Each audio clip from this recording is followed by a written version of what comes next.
How were our troops attacked by drones without the drone being shot down? What questions do you have?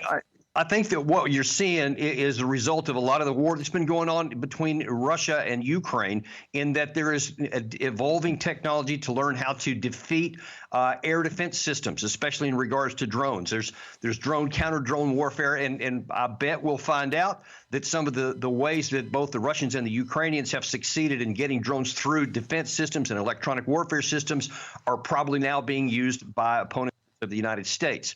And that's just one of the risks that we have here. And there's been so many. We've shot down so many, but nothing is perfect. And it's just been literally, I've been saying, rolling the dice until an American gets killed. Now it's upon us. And the big question is going to be, what next? And I fear that that's the question that nobody's asking in Washington. What comes next? Everybody wants to hit Iran, and that's understandable.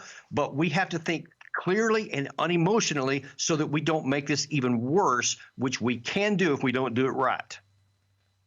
So then how do you respond forcefully, perhaps even on Tehran's turf, without being emotional and without escalating, as you said? I mean, there's a lot. Well, it's like a ball of nerves right now, and one wrong slice paralyzes everything.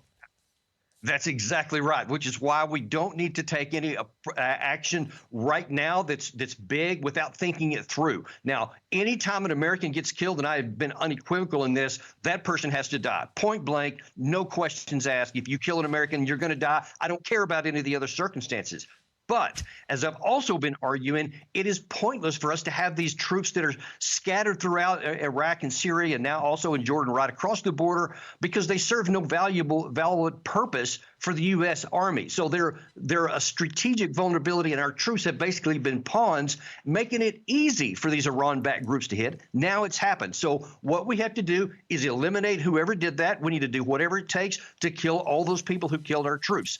Second, though, we need to say we're going to get rid of this vulnerability, redeploy those troops where they're more protected and they have better assets to defend themselves. And then we can worry about some diplomacy and saying, Iran, look, if you direct these things, if this continues happening, then we're going to hit hard. But if you don't, then we're not going to. It is not in American interest to see this war expand, because consider this. 3 troops have been killed so far. If we do what some of these people are thinking and don't think about what comes next, it could be hundreds or even thousands of Americans that get killed or wounded in a war that nobody needs. You're talking about moving the troops that are there, repositioning them to a place where they're less vulnerable. Talk about the choreography involved, how quickly that can happen, and who's taking cover or protecting them in the process. Are we calling our allies to make sure that as we move our troops that they're going to be protected? So this particular target was, I believe, what they called Tower 22. So it was basically just a tiny little point in the desert overlooking the Al-Tanf base in Syria, which means that they're just vulnerable and out in the middle of nowhere. That's why I say get them out of those areas where they don't need it anyway to some of the larger bases where we have really good air defense systems 360 around the borders. Now, it's not going to be fast. It's going to take some time to do, which is why diplomacy concurrent with taking out those people who killed our troops is important to say, Iran, you don't want to go toe-to-toe with us. You don't want to. We will if you continue doing this stuff. But if you don't take any more action while we're redeploying our forces, then we don't have to escalate this to war, but it's important they know we will. But here's the key thing here. We need to make sure that we're telling our people that we're going to protect them. I keep hearing the president say after all of these strikes that they've been doing since October, no higher priority than to take care of our American troops. And yet they've done nothing to take care of our American troops by leaving them on the ground.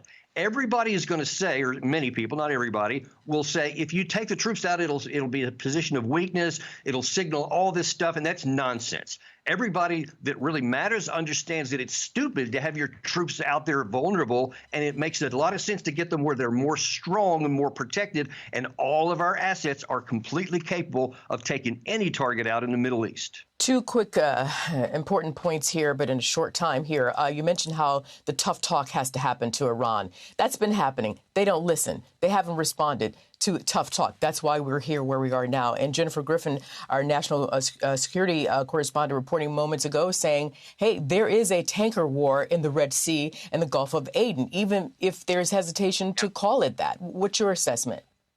Well, I agree completely. They don't listen to us because all of these, every time I hear John Kirby say, we sent a strong message to Iran, you did not. You never sent a strong message. These were little pinprick strikes that never amounted to anything. Look, for them, this is already a war, which is going on in the Israel situation.